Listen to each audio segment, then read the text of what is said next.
Welcome to this episode of Mommy SeaStar. Today I'm going to employ ancient storytelling technique. I'm going to speak to you the words from Genesis, the story of the creation of the world, and I'm going to paint on this picture and use imagery as I tell you the story. This is the kind of thing that the Aboriginal cultures of Australia employ while they paint their pictures. The paintings and images from these cultures are meant to pass on sacred information about the creation of the world and man's place in the world. And that's what I'm going to do today from the story of Genesis.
In the beginning, God created heaven and earth. Now the earth was a formless void.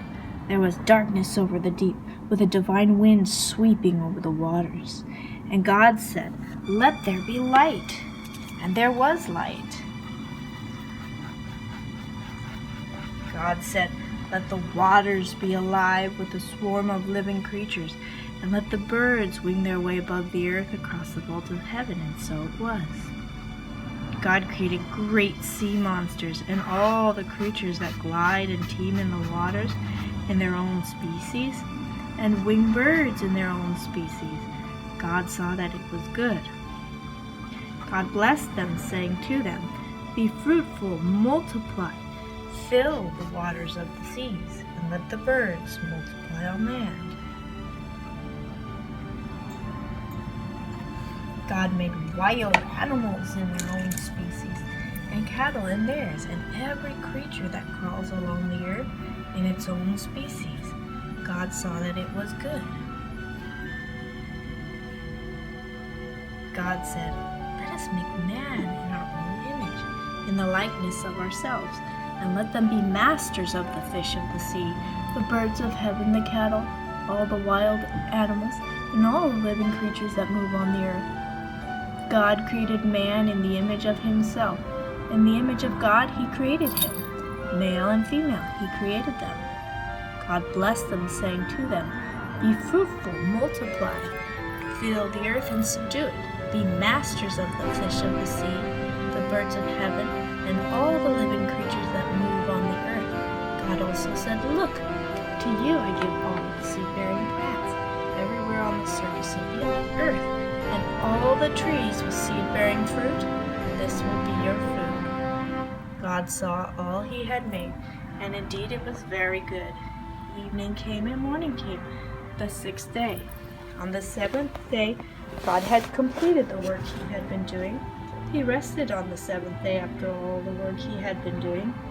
God blessed the seventh day and made it holy, because on that day he rested after all his work of creating. The word of the Lord. Thanks be to God.